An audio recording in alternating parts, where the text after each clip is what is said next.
Welcome, everybody, to the That Kind of Nerd podcast. I am CJ Mellon. I am Brian Thornton. And I am Josh Burns. Welcome to our show. This episode of That Kind of Nerd podcast is brought to you by Audible.com. Audible.com has over 180,000 audiobooks. That's ridiculous. And it works with iPhone, Android, or anything that you can plug a pair of headphones into, okay? It's amazing. And here's the really cool part. Because you are a listener of the That Kind of Nerd podcast, not only do you get a free 30-day trial, but you also get a free audiobook. And here's the cool part. You own these books. When you buy them, they're yours to keep. So you don't have to worry about a subscription service that after you're done, you don't have them anymore. You own the books. This week, I'm going to recommend Ernest Cline's new book, Armada. You may remember that we told you to read Ready Player One, which is an amazing book by Ernest Cline, but Armada is his next book, and it's definitely worth a try. It's basically just another day for Zach Lightman as he's dreaming out of the window at math class. He's a senior and he's got 1 month till graduation and 1 more month till freedom if, he can make it that long without getting suspended. But then he glances out the window and he spots a flying saucer. And at first, Zach thinks he's going crazy. But a minute later, well, he's pretty sure now he's actually going crazy because the UFO that he spotted is straight out of a video game that he plays every night called Armada. And it's a game where the Earth is being invaded by aliens. But when Zach sees this, he realizes that it's all too real. And now his skills, as well as millions of gamers from across the world, are going to be needed to save the Earth from what's about to befall it. An invasion has begun. This book is so freaking cool. I absolutely love Ernest Cline, and it's narrated again by none other than Will Wheaton. So we highly recommend you try it out. But how are you going to do that? It's plain and simple, guys. You're just going to go to audibletrial.com/thatkindofnerd. And like I said, you're going to get this book as a free audiobook and a free 30-day trial. And listen, if you're trying out the book and you don't like it, you can actually swap it out for another book, no questions asked. So go to audibletrial.com/thatkindofnerd. That's audibletrial.com/thatkindofnerd. Thank you so much for supporting our show. Welcome, everybody, to our 22nd episode, which just still surprises me that you guys would even bother listening past episode 1. Why do you gotta keep putting us down like that? I just don't feel worthy. We're highly entertaining people, CJ. This week, Josh could not be here to record with us, but guys, it's not just going to be Brian and I. We have, of course, brought back our wonderful gaming expert, Jeff Thomas. I'm here to save the day. What's up? Here he comes to save the day. Do I get entrance music this time? So while he's not drinking scotch or a crazy beer, he does have a nice tall glass of wine. So it's true. It's nice $8 wine. Ooh, I could breaking plug out it. the good stuff. It's Bodega Elena. So if you ever want to spend $8 on a bottle of wine, I've got my Cavassier. Take it to anyway. I don't know what's wrong with me. So much. So listen, we got some fun things to talk about. And the first thing that I really want to bring up is a big topic that we talk about on the podcast and on our website is streaming. And we've talked about how important this is to our lives. We have shows that we stream and we're not daring, but making each other watch and challenging each other to finish. And it's a big part of your life, and there's some changes that are coming down the road. And we talked about YouTube trying to change. We talked about Netflix changing some of their models down the road. But there's one that's coming up in the near future, or if you're listening to this in the future. This happened in the past, and this is just old news to you. Netflix is not renewing its contract with Epix at the end of September of 2015. And it will be over at the end of October. Now, I know what a majority of you are thinking because even Brian... What the hell is Epix? What the hell is Epix? And like people use that? People are like, what is it? And it's not so much as... It's epic. You don't get it. It's totally epic. It's not that epic. It's really not. But what it embodies is pretty important because it's Paramount Pictures, MGM, and Lionsgate. Now, I still know some of you are saying, oh, I know those names. I have no idea what that means. It means this. there's a couple movies that are leaving Netflix, a group of movies, and their subscription, sequels and prequels. That includes The Hunger Games: Catching Fire, World War Z, Transformers: Age of Extinction. I mean, so many big blockbuster movies are anything with leaving Michael Netflix. Pretty much. If it blows up, you will not be able to watch it on Netflix It's not anymore. going to be on Netflix right now. The thing was that Netflix had originally, when they launched, a exclusive contract for these 3 studios.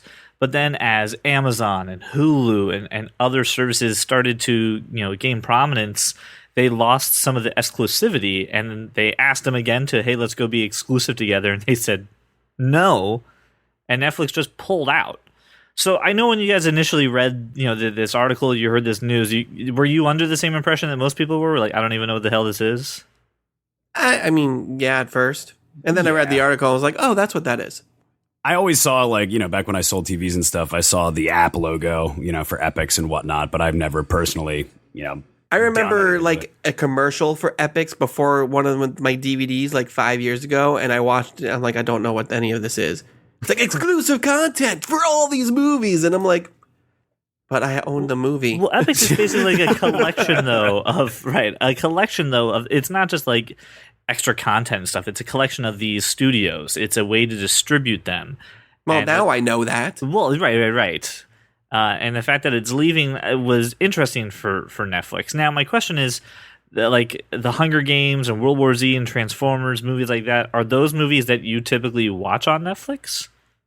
I own them. Yeah, it seems like a lot of them are going to be these movies that people will buy on Blu-ray. So, Well, I mean, And that's the big part of that, about it, is that there's not going to be any hole missing in the universe, because you can get most of these movies on demand.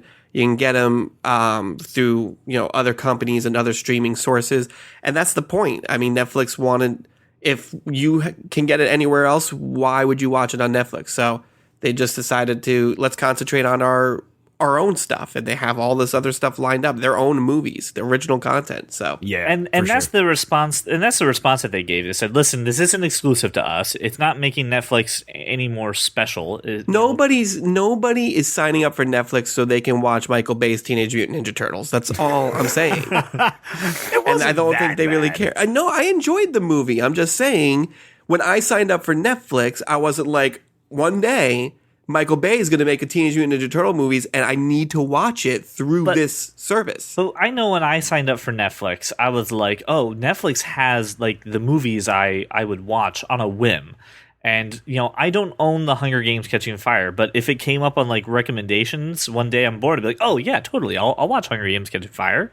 Or before the new movie comes out, I want to catch up on the anthology. Do a marathon. That's what I was thinking, right. too. And that would be the only thing that I would find an issue with if you wanted a marathon and that stuff's not available. Yeah, but again, when it is going to be available, because when a movie like that comes out, it's flooded all over the place. When Hunger Games Mockingjay Part 2 comes out, I guarantee you'll get it on demand. You can get it on HBO Go. You can get it through any digital number of iTunes streaming purchase services. with Apple TV or something. Yeah, you can rent it for $2.99 on Apple TV or something like that. Hey, let's not get crazy here. I got my subscription to Netflix because I'm not paying to own movies, because I just expect Netflix to just have all the movies. Mm-hmm. So for Netflix for the flat have fee. all the movies, right, for $8, and that's it. Or for mooching it off of your family member's Netflix account. Thanks, Drew. I appreciate No one it. would ever do that. That's a licensing thing.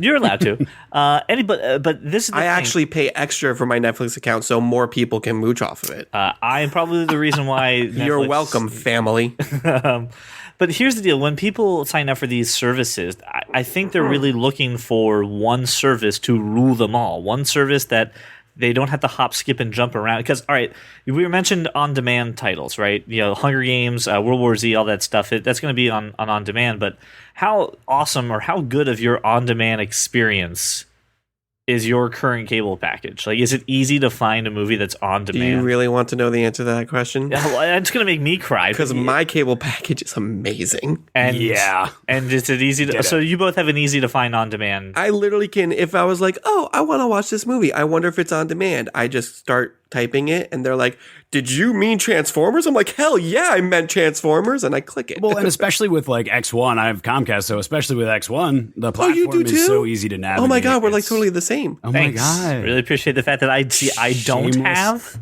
Comcast plugs.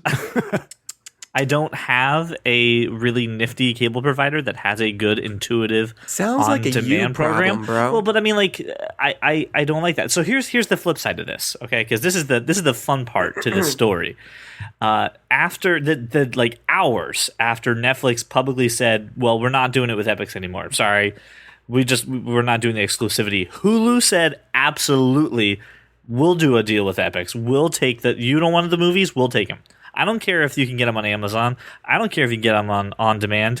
Hulu wants that content and just went, thank you. I mean, Okay, hours after that. good for Hulu. Yeah.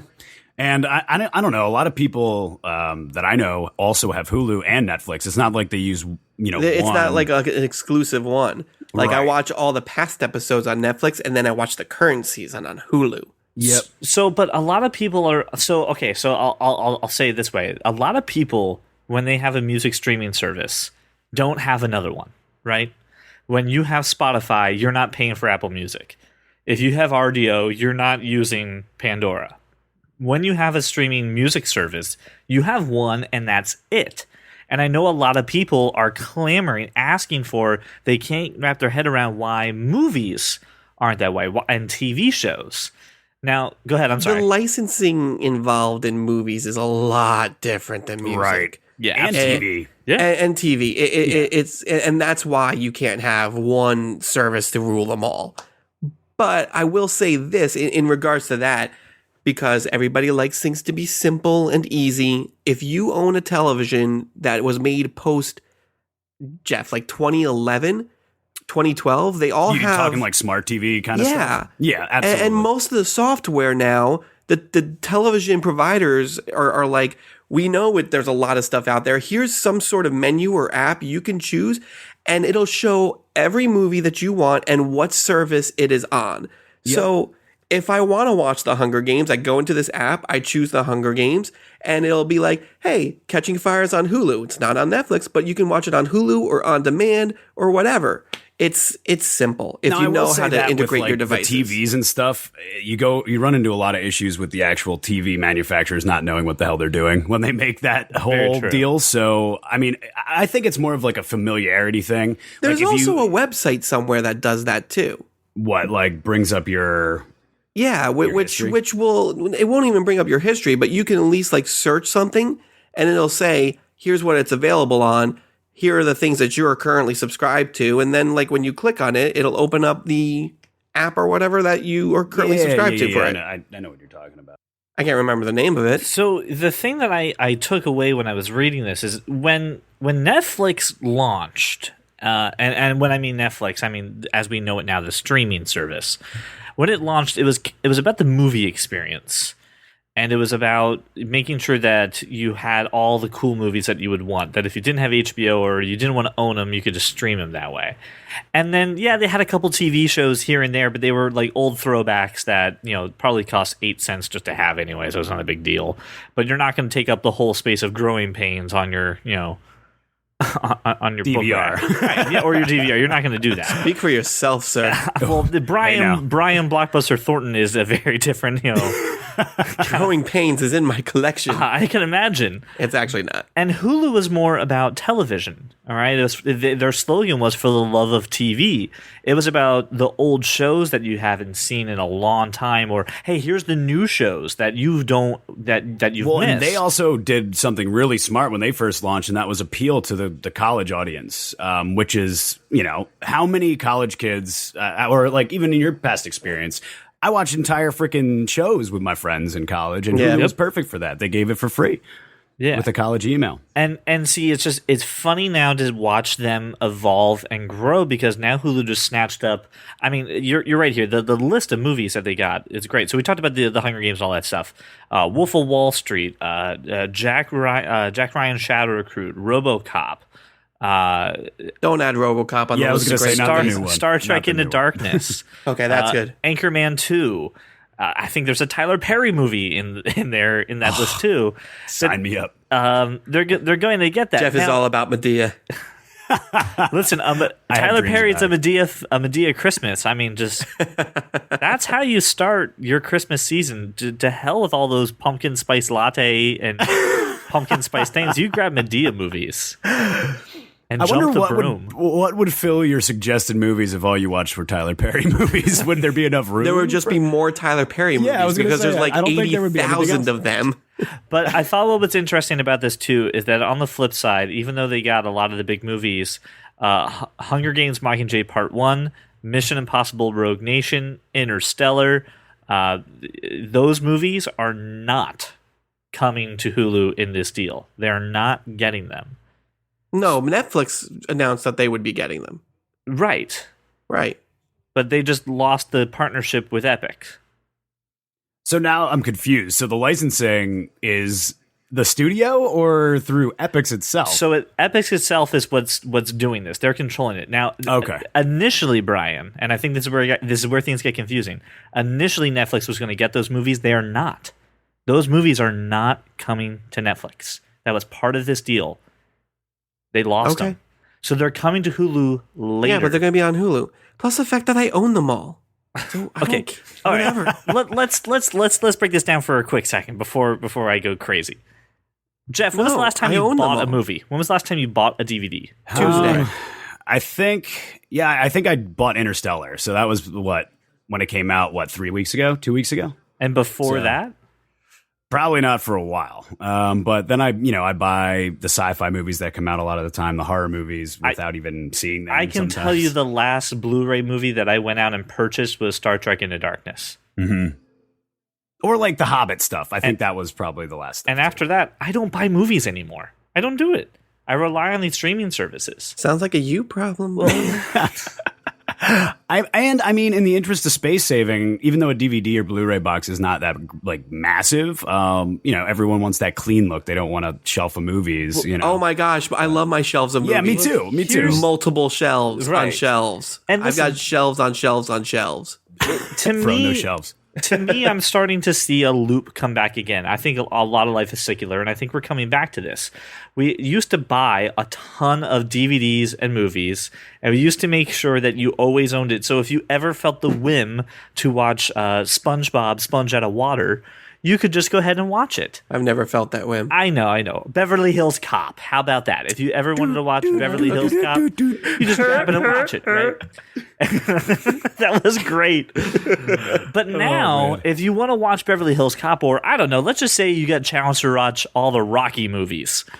You're not going out and buying them at an FYE or a Best Buy. You're streaming them. But what happens when you're in that whim and what used to be on one service is now this is constantly changing. I think we're going to go back to people buying movies again just so they always know that then they can get on my level. God. Well, the movies too offer, digital versions of themselves. So when you buy the movie, you basically get it on everything.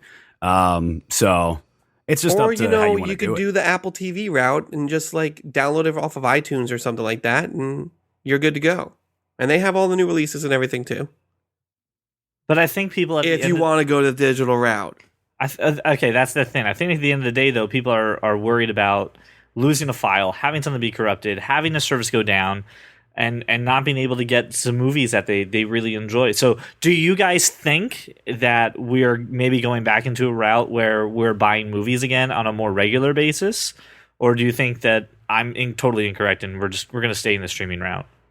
I mean, I think you could take a look at, even the stores that sell movies. Let's just take Best Buy or whatever. What's the movie section doing? I mean, it's been shrinking for how many ever years. So I don't know if that necessarily will be the norm now. I just think more people have both services or. I think people aren't looking for the back catalogs anymore. They want the newest movies to be at their fingertips whenever they want them. So the new releases for movies like that, they're at the front of the store the second you walk in. And I don't know if that's because it's a shrinking market and it's going away and they just want to get anyone that they can for it, or it's because people don't care about the old stuff now, but they want to own what's current. So the same reason you just bought Interstellar, the same reason you bought all the sci-fi movies. I don't know. Brian, do you think we're going back to a mode where you're going to start buying and own movies as a society, not as you would. Oh, okay, because I never left. I know you never left that boat. I just has a put Mad Blockbuster Max on sign in Tuesday. his. But hold on, his how many room. people walk into your apartment? And by the way, when you walk into Brian's apartment, there's two things you notice right away. Number one, the cat to male ratio is very low. Very low. Number two, there are movies everywhere. And when someone walks into your apartment, Brian, I know what they do because I did it. Oh my God, I haven't seen that movie in a while. Can I borrow that movie? You actually need a membership card. And then you Right. actually do. You Brian's fill out a form. I take down all your information. Keep your credit card on file. We take a picture against the window. But he has with no you late fees. holding my movie, and I keep that on my phone until you return said movie. If you don't return said movie, I will hunt you down until I get my movie back. But So people I'm come worse than in- Blockbuster. I will find you. But people come in and they borrow movies from you, right? Yes. If Most I people deem them don't worthy. own the movies that you have. So do you think people will want to start owning them more, or do you think that I'm completely crazy? I think owning movies is becoming a niche thing for weird people like me who just love staring at my many shelves of movies and saying, that looks awesome. I spent a lot of money there. Anyway, but I don't think it's going to get to that point. At least as long as it's available on a maximum of 2 services. If I can sign up for $20 a month between 2 services and watch pretty much anything I want, I don't think it's going to completely go back there just yet. So this is the other question. Do you think that we can get to, or do you think that enough people would kind of wish for, even ill-advisedly, a streaming service that is kind of like a music service where it's one big place with gigantic amounts and not having 2? Or do you think people realize that this is the times and you have to have 2 services if you want it all? I don't know if the average person really knows or cares that, the intricacies behind copyrights and all that other garbage as to why you can only have it on certain services or not. If there was a way to make one service to rule them all and, hey, here's everything that's available for streaming, then I'm sure people would jump all over it. But I just don't think that's going to be in the cards anytime soon. Yeah, I mean, I think people are going to keep both if they have been having both, and probably, I mean, depending on what movie it is, not even notice. I honestly, I think it's going to have to get to the point where somebody makes one app, one website that integrates all these other websites. Like a successfully. Trivago of movies or streaming services, that kind of stuff. I could see that. Yeah. Yeah, absolutely. that I can just search a movie and find it on whatever service I have. And if I have it, great. If I don't, then I can't watch it unless I sign up for that service. But again, that's in the future. For the record, everything that was just said, copyrighted that kind of nerd. We expect royalties. Whatever Epix does freaking not Silicon manage. Valley person steals that idea, we now have at least some proof that we came up with it first. Okay, so do you think that's the future? Is that you kind of put in, hey, here's the movie I want to watch, and then it goes, well, let me look at your memberships. Yeah, watch it on this one, and you're good to go. Yeah, I think we're so. more likely to go that route than the people to start being me and buying crap the day it comes out. Well, I mean, and a lot of movie purchases are impulse buys as well. So, I mean, people are always going to buy movies if they're there. I don't know, but it's I don't know if it's going to be like a whole resurgence of a older market for that stuff. I mean, if it does, then maybe Blockbuster will come back. Oh, God, We can let that one I'm rest. quite okay. Just let that happen. I will say this: that the last thing I want to talk about with this, Netflix did kind of try to soften the blow for a lot of people by saying, hey, listen, I know we're losing some movies, but man, do we have like Pee Wee Herman's got a new show coming out in early 2016, and they said, look at Adam all of our Sandler original comedies content. coming. He's out of jail. He's been out of jail for a while, Jeff. Who, Pee Wee Herman or Adam Sandler? Adam Sandler should be put in jail for some of these movies he's just come out with. It's true. So this is the thing. I think at the end of the day, it came down to this. Hulu wants to start changing its perception to the public, that it's not about TV and it's just about streaming altogether. Kind of like Netflix has always been that way since it kind of really got its swing into things. And I think that Netflix is starting now to move away from, we're just a Blockbuster, we're just a place where you can find the same stuff you've already found, just like you said, 8 other different places. Come look at our original content. Come check out what we're doing that's exclusive to us. And that's where I kind of see those two companies heading. What about you guys? Do you think that the original content in Netflix is enough to pique your interest in keeping a subscription like that? Oh, for sure. As long as they're still with the same studios. Like, look at a show like Daredevil. I mean, everyone who watches the Avengers in theaters will watch probably Daredevil on Netflix because it's Marvel Studios and they want to, see all the aspects of that stuff. I mean, other shows like Hemlock Grove, like I only watched a couple episodes, but it was very well produced. As long as they have good studios backing them, I mean, absolutely. Yeah, I mean, I was going to say the same thing. I mean, if $10 a month is worth me watching the next season of Daredevil and the next season of House of Cards, it's worth it. All right. So, okay. Netflix. No, listen. It's interesting, and I really think this is fascinating, and I'm kind of curious to see how this is going to go because let's put it this way: I would spend $40 on a television series normally. Like if you went to go buy it somewhere, you're looking at spending anywhere between $40 to $60 depending on how many episodes. Show like House of Cards, Daredevil, probably more like 40. Or I can pay $10 a month and not just watch those anytime I want, but watch a whole bunch of other crap anytime I want. But on the flip side of this, I'll say one thing else, and then we're going to move on from this topic. When it looks at like the X-Men animated series and Spider-Man the animated series, all those early 90s Fox Kids nostalgia shows, they're nowhere. They're in licensing hell. Well, X-Men is the only one that's actually been released. But I can't DVD. find that on a streaming service. I can only find it on Divid, right? I mean, YouTube has a lot of the episodes. The 90s... do they really? Yeah. Yeah. I mean, they're not the best quality. I think that's also a thing that... The 90s Spider-Man was actually on Netflix for like 6 months, and I like fanboyed all over the place. But I mean, it's one of those things where because you own those, because I know you do. Let's put this in perspective. The Spider-Man show has actually never been officially released because of licensing issues between Fox and Marvel and Disney. Right. Blah blah blah. That's logistics. That's the only way you can get that is if you buy a bootleg at a Comic-Con table somewhere, which I may or may not have done. Right. But what I'm saying is, if you want to watch this, you can. Those things are readily available. And the thing is, I can't wait for a time where everything is available when you want it, wherever you want it, on whatever service you have to do. And I think you guys are absolutely right. Who cares if it's $10 here and $10 there, and I have to spend $20 on 2 subscription services to have them both? I think it's a good thing for everybody. So just for people, or in your case, if your brother has to spend $20 and you get the mooch on 2 subscriptions. Just saying. It comes down to this, listeners. If you have Netflix and you don't look at other streaming services, you're missing out not only on great original content, but you're missing out on some of the things that are really popular. Yeah, Hulu's got some pretty fantastic original content too. Mm-hmm. Yeah, they're much more that like Misfits art house show. Yeah, came out of Hulu, and a couple other shows that like were the Kevin Smith series where he watched review movies. That was really good too. So what you have to do is be smart. If you want to start streaming and you want to stop buying things, you got to have 2 services. Just comes down to that. So investigate this, look at your services, make sure you're getting everything that you're paying for.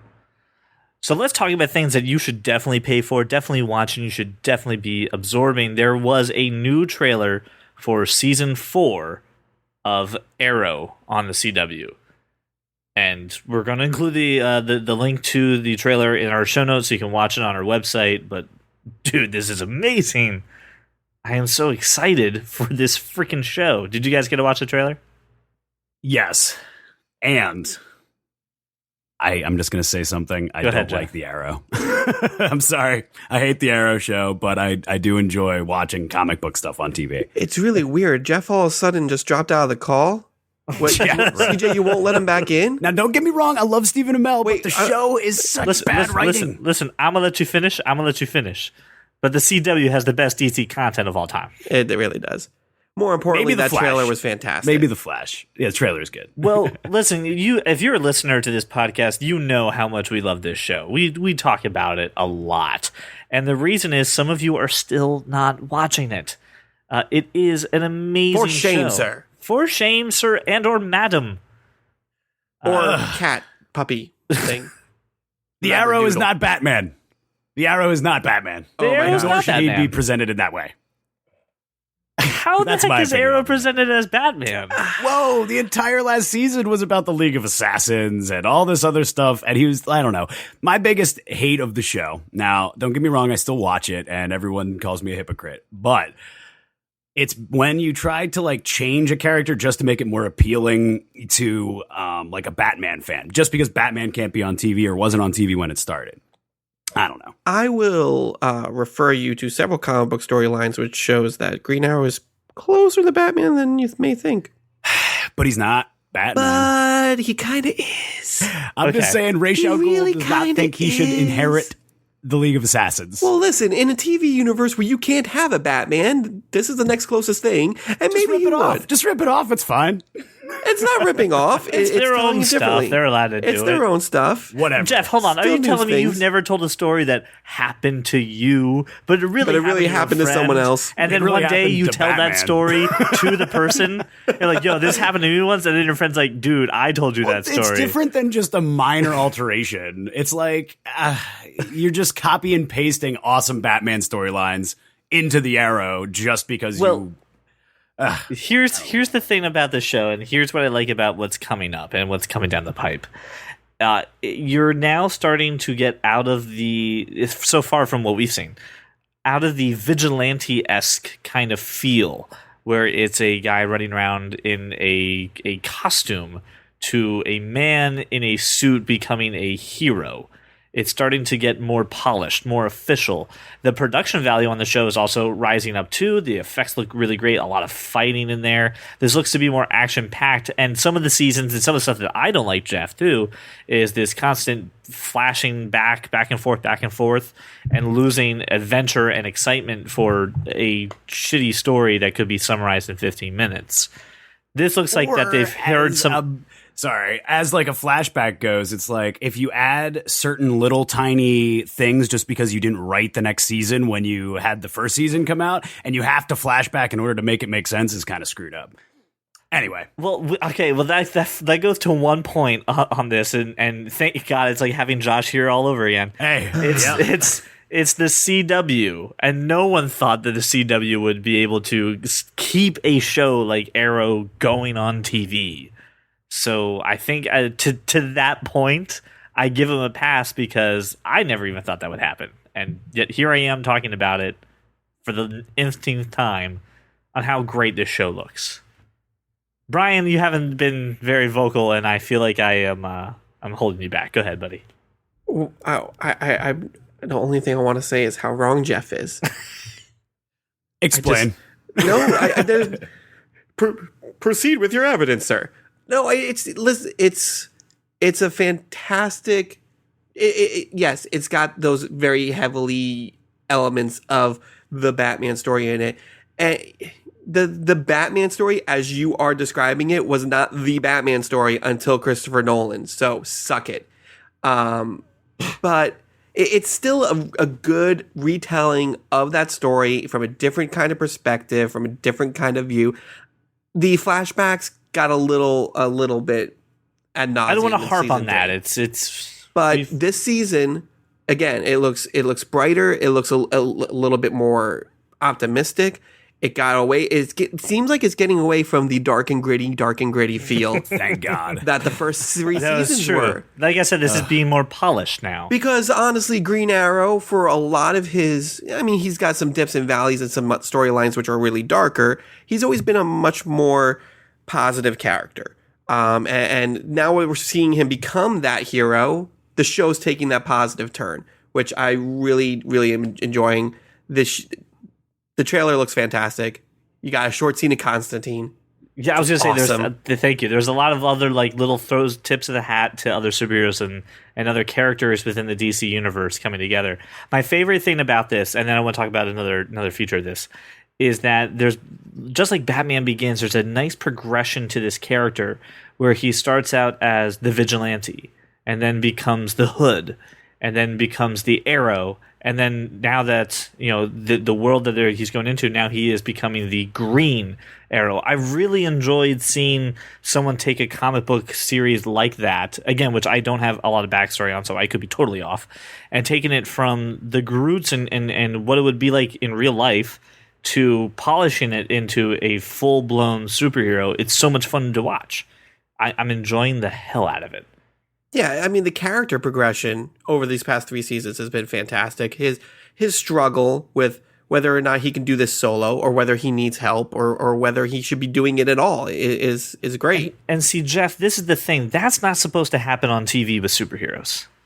What, the evolution of a character? Yeah, it's outside supposed of to poor be writing? flat, crappy, one-dimensional No, things. absolutely not. You have so many other things. On Even, like, television? Yeah. Like, look at, okay, I know Constantine got canceled, but that had a better writing than Arrow has. Like, it's just one of those things. Like, it's not, I feel like people put the Arrow on a pedestal because it was the first, superhero TV show in a long, long time.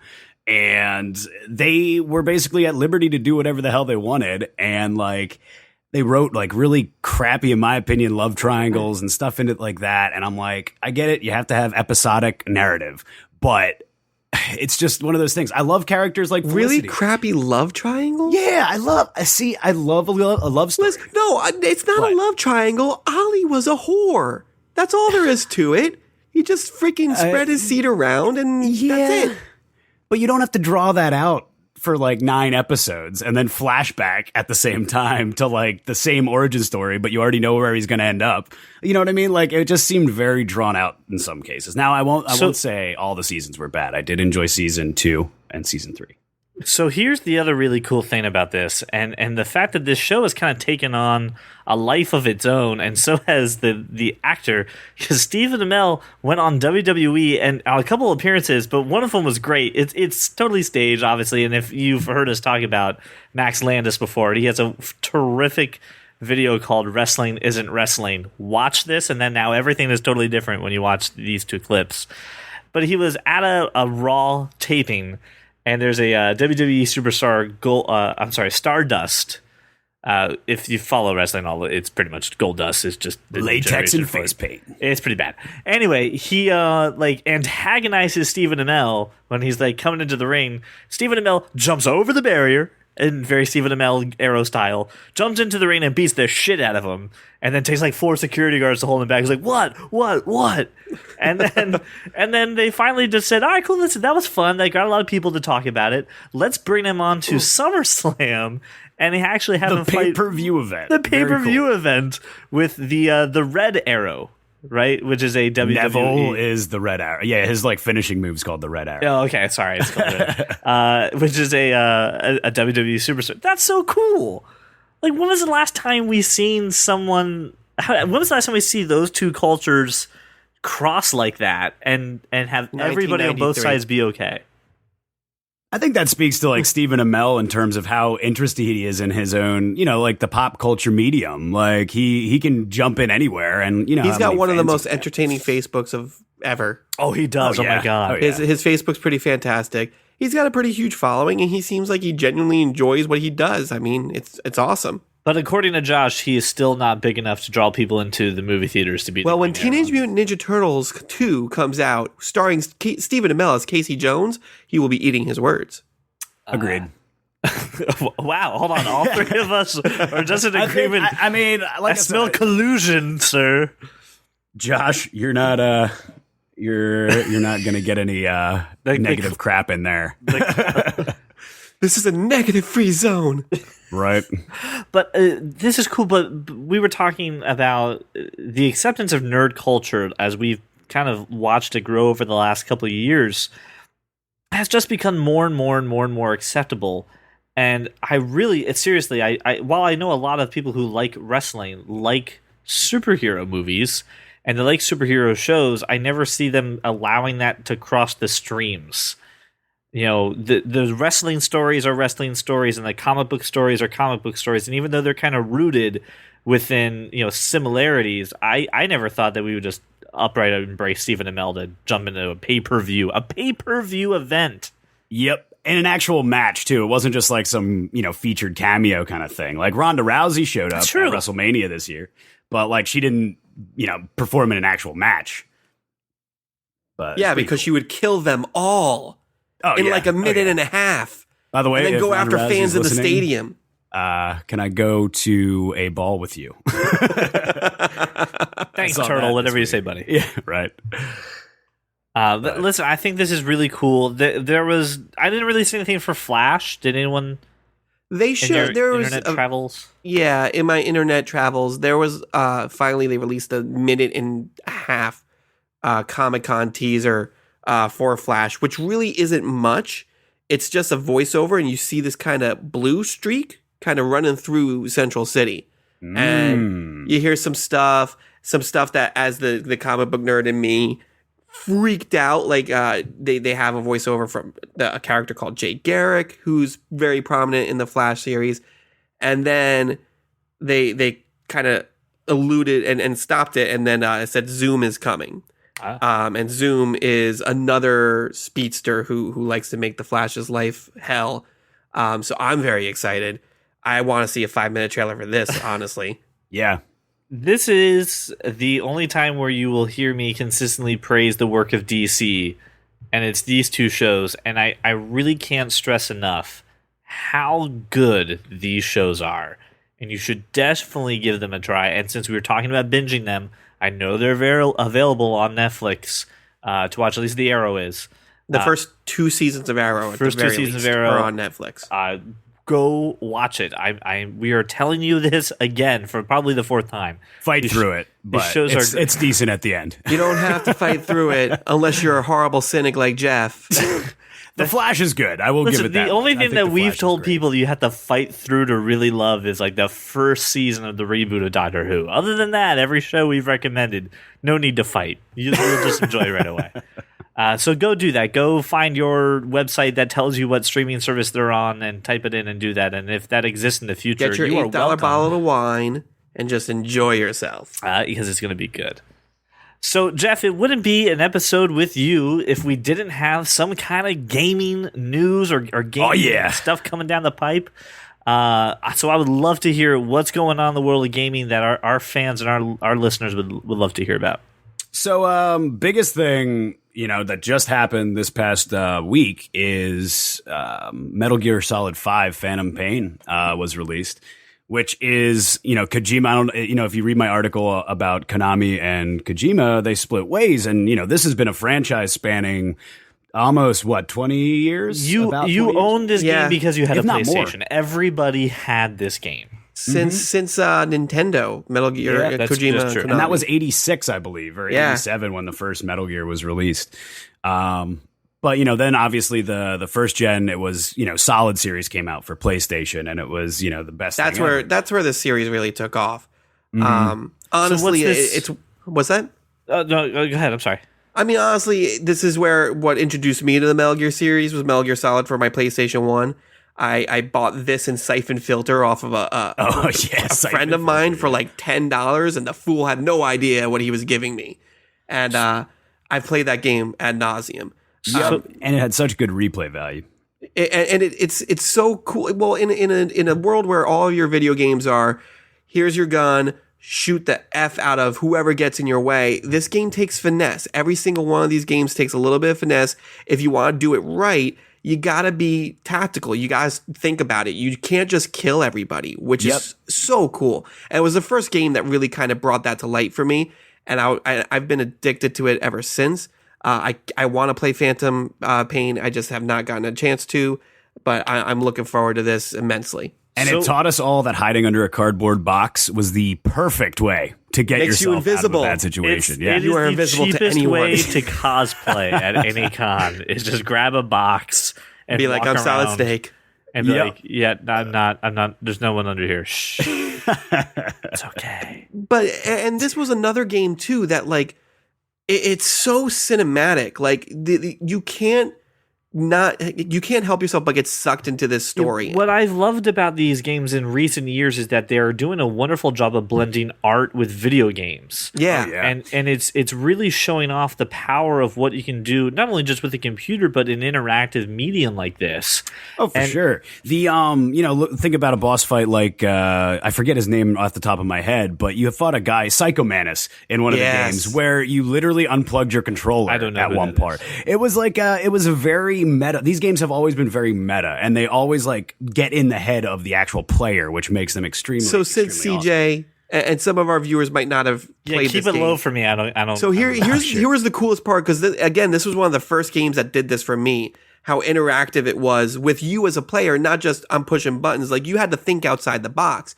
And Psycho Mantis is supposed to be this character who's been experimented on. He can read your mind, and he shows He's up. Josh Burns. I get it. Okay. Yeah, and just to show you how awesome he is, he's like, "Hey, put your controller on the floor," and then they like vibrate it, and he's like, "Oh, I'm moving the controller," and you're like, "Okay, whatever, that's cool and whatever."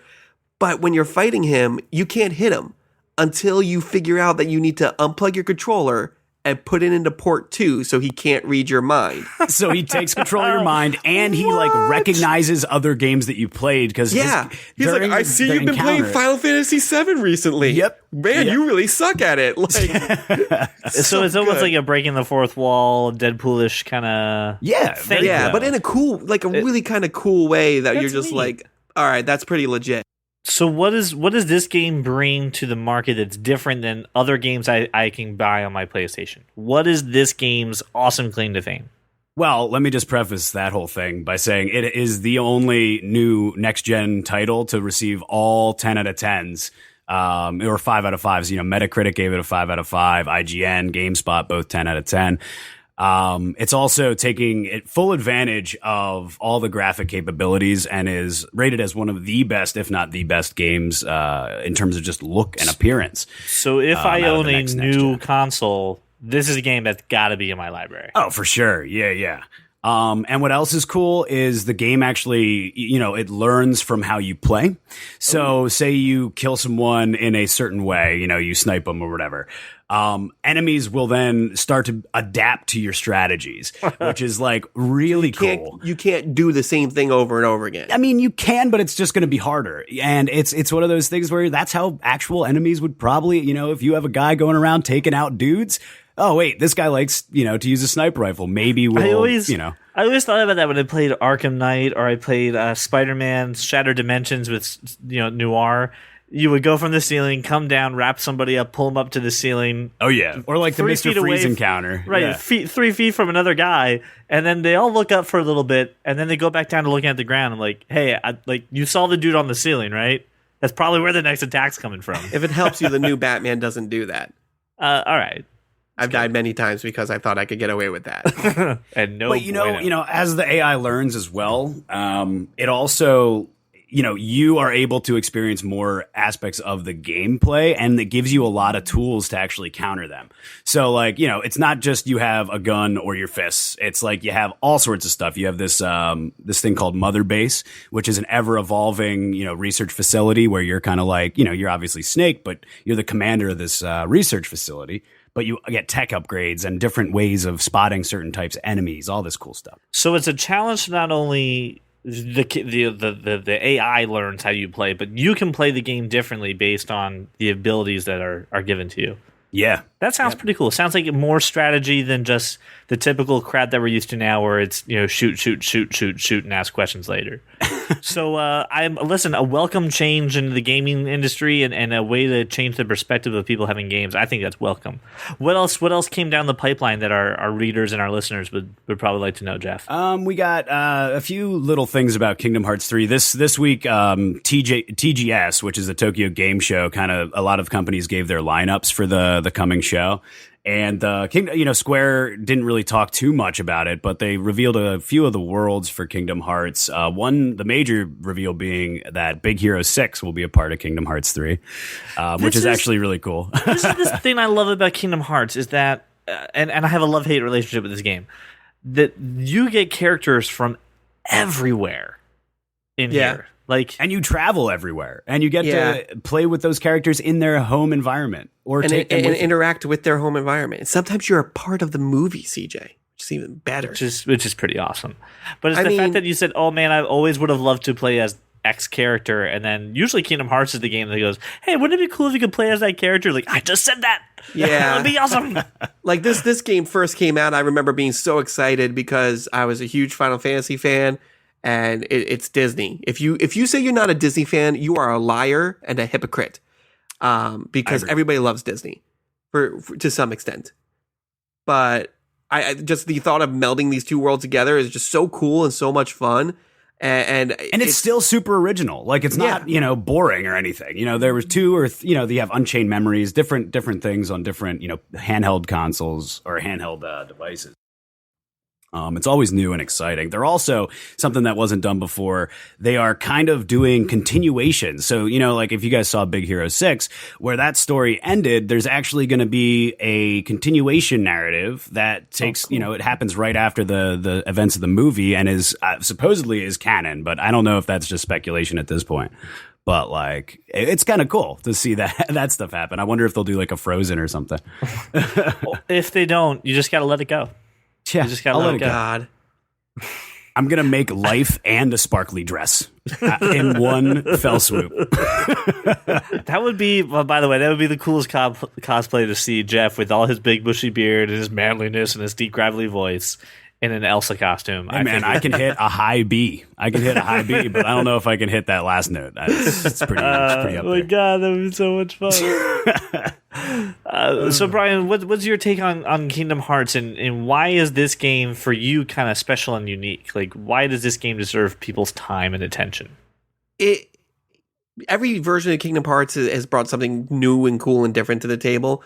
But I mean, honestly, for me and for a lot of gamers, it's so cool having like your favorite Disney characters and being in those Disney worlds and kind of interacting with those worlds and characters. It's a lot of fun, and it's just different from, any other Disney game where you just pretty much are playing through the movie, or any other. It's different from any other RPG where you just kind of you play through a very kind of convoluted storyline. I mean, Kingdom Hearts storyline is convoluted, but it's got this kind of like really heartwarming thrill behind it because it has Disney characters and it's very Disney centric as well. And Mickey's a badass, and that's he's awesome. not just for kids. So you can take something from this game if you're a kid. You can take something from this game if you're an adult. Yeah. And some aspects are really freaking hard too, which I actually really enjoy in games. The problem I've always had with games that have to deal with like movies and those kind of characters is really they're there to sell me to go see a movie or go do something related to that franchise, and they don't care about the story because once you see the movie, you pretty much you've done the game, or if you play the game, you spoil the movie. And Kingdom Hearts says, listen, these are characters that you like. These are characters that are really fun to kind of play with and experiment. And let's not ruin anything for you. And we're not trying to make you go see the movie. I mean, you probably will watch, Big Hero 6 again after playing it. But its main focus is about creating a cool, unique environment with characters in different scenarios than you've ever seen them before. And trying to really tell a story, and it's never been a movie game. Like movie games are always bad. They're always it could turn into that so quickly if they really wanted to, and all they wanted to do was sell DVDs or sell merchandise for this stuff. They would do it in a heartbeat. Now, don't get me wrong; they do release those standalone titles. Very true.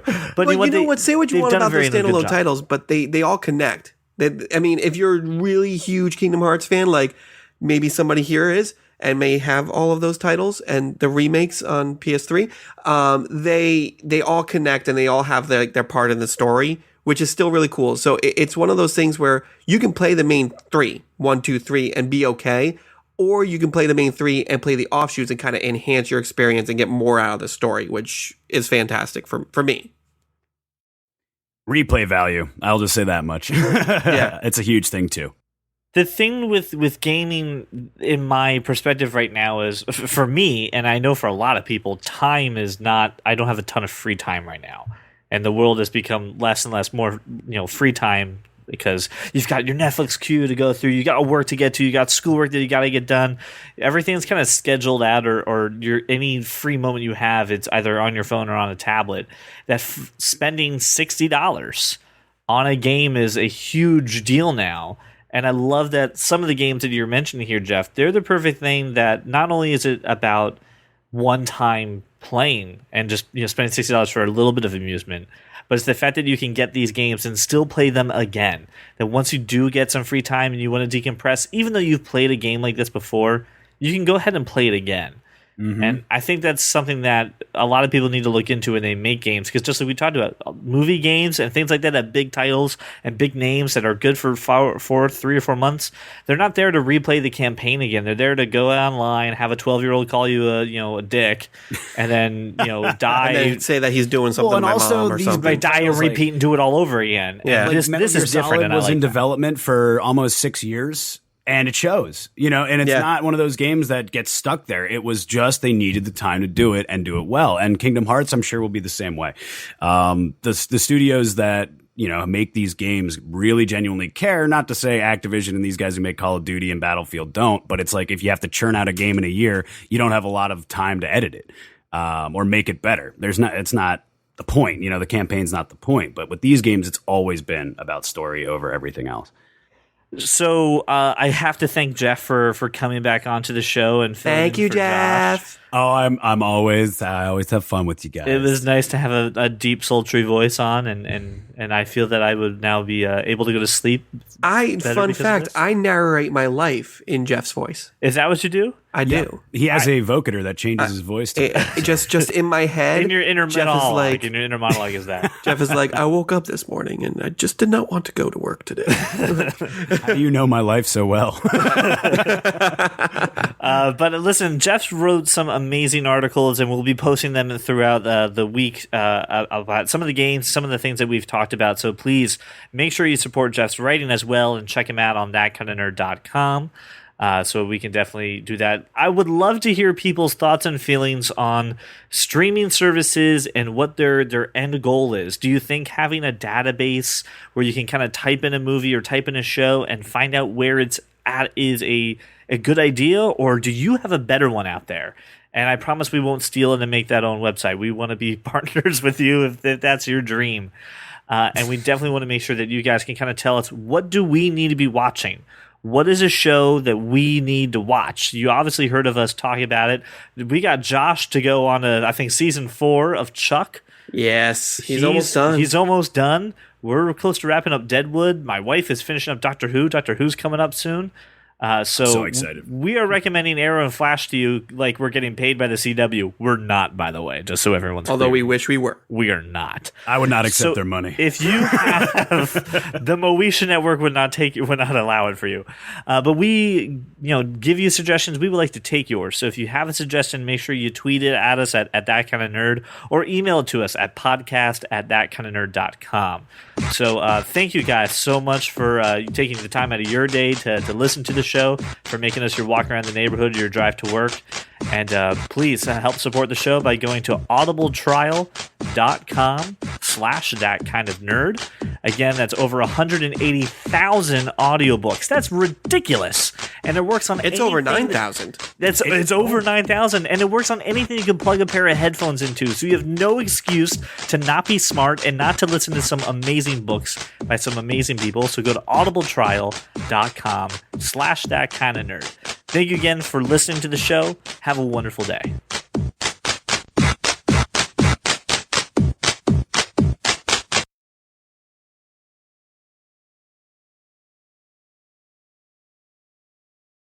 Adam Sandler should be put in jail for some of these movies he's just come out with. Jeff is all about Medea. It's really weird. Jeff all of a sudden just dropped out of the call. What, CJ, you won't let him back in? And Mickey's a badass, and that's awesome.